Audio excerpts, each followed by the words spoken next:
Hello everyone, Time to Grind here, and today I wanted to talk about Nintendo and a bunch of stupid stuff that Nintendo has been doing lately. And obviously, I'm not going to be playing any, Nintendo game footage because they like taking down any video that has even a frame of gameplay in it most of the time. So you're going to be enjoying some Enter the Gungeon gameplay. Just got a huge update, really fun, good game. But, to go on Nintendo, it seems like, we make fun of Nintendo a lot because it doesn't seem like they're living in the same age as us because we all are, in this internet age, and, most game developers and publishers, they understand things like YouTube and Twitch and how it's almost a good thing to, let people use your footage and stuff like that. So normally it's universally accepted that you can use game footage and stuff like that in your, streams or videos, but not Nintendo. Nintendo still doesn't really understand how online play should work or how a friends list should work or, with the Switch, if you want to talk to your friends, you don't, get like, Xbox Live Party Chat like it was even on the Xbox 360.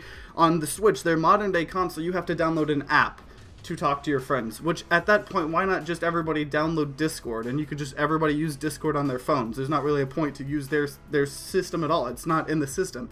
So a lot of things Nintendo does is I don't think it's malicious. I think it's just out of ignorance. They don't understand, a lot of these things. And, a lot of it I will defend Nintendo of America because there is, like, the normal Nintendo, like, in Japan and stuff, and then Nintendo of America. And Nintendo of America has stated, like, things like the YouTube videos and Twitch stuff getting taken down or taking their monetization away. That's because of Nintendo of Japan. And Nintendo of America supposedly understands most of that, but they don't really have a say because Nintendo of Japan can keep taking this down or doing whatever they want because they're their own, company or whatever. So what they did recently is they are taking two like ROM sites to court, loveroms.com and loveretro.co, and they're suing them for copyright and trademark infringement.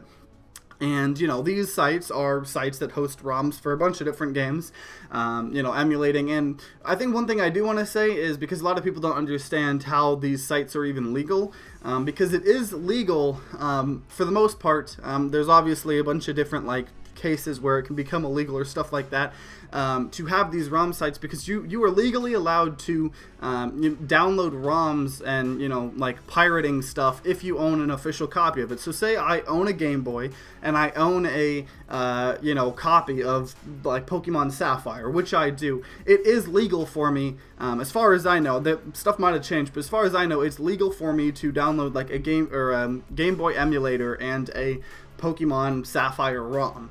But, they're still saying that, obviously people don't use it for that. People are just downloading it and pirating stuff and emulating stuff, and they don't really own the rights to them. Most people are just doing it because it's free and they can, and it's amazing. On your phone, people can literally, in the blink of an eye, have all the Pokemon games they want on their phone, and that's cool for a lot of people. So they're suing these both sites and for, like I said, copyright and trademark infringement. And one thing that I'm wanting to say is they are wanting the amount of money they're wanting from it is they are wanting $150,000 per infringing Nintendo game and up to $2 million for each trademark infringement. So, through both sites, because they both are owned from the same company, they're wanting over $100 million in damages. And, that in itself is kind of its own thing, its own corporate legal thing that, me as just someone in the gaming industry doesn't really have a whole lot of knowledge and say in, because obviously they probably have the grounds and the right to sue. I'm not mad about that. I'm mad about the fact that they are wanting to prevent people from playing any types of these old games without any legal way to do it. Like, as an example, if Nintendo offered a service or something like that on the Switch, or even on the computer, I mean, on the computer would be even better, but on their Switch, if they offered a service where you paid $10 a month and you could play all these old emulated games, you could play all the old Mario games, all the old Pokemon games for $10 a month, or they charged $5 to $10 for each old Pokemon-like game, like if they just had an emulator on their Switch and people could buy from it, I would understand this more. I would understand them wanting to take down sites that are allowing you to just, pirate all the games and get them all for free if they were offering a service, and, if they were offering a way to play it. But they aren't. There's no legal way.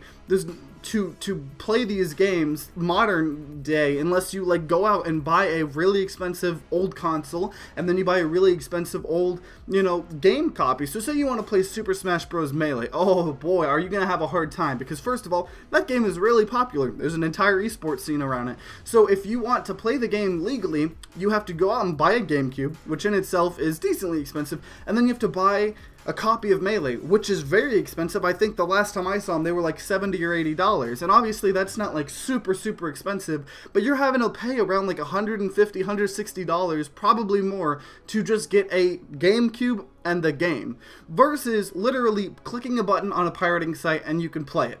I mean, I'm not trying to advocate piracy, I'm just saying, I mean, it makes sense why people are making the choice to pirate games versus, you know, just go out and do all these things. And it seems like Nintendo has this philosophy that old games, even if there's no, you know, kind of good, convenient, cheap way to play them nowadays, old games are still like super important to them, because say down the line they do make a new, you know, with how they did kind of the classic NES or the classic SNES, say they do something like that, or say they make a remaster, they want that remaster to be more sought after. They want people to, you know, just remember the nostalgia and have a really hard time playing the games they want to play. That way, if they release a remaster, more people are likely to buy it. But the problem I have with even that is both the like classic NES and the classic SNES both sold out instantly, and they kept selling out every time they restocked it. You know, they just didn't have enough, you know, they weren't manufacturing enough of them. It was being sold out that much. So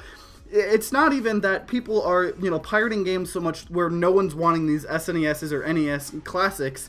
They still are. They're selling out instantly. So it's not that either. It's literally just Nintendo wanting control. They're wanting people to just remember these games rather than being able to play them. And that I'm not okay with. You know, if they, like I said, offered a service that you could buy old games like an emulator on a Switch, or it was a, you know, subscription-based thing, I would be all for it, and I would be more understanding on why they're trying to take down these pirating sites, but there's not. They're literally just taking it down without replacing it. You know, one thing I kind of like to talk about is the CEO of uTorrent, I believe, is the same CEO for Spotify, and he kind of like has talked about before in a lot of interviews, the whole the one thing he learned is the one way to beat piracy, because it's very hard to beat piracy.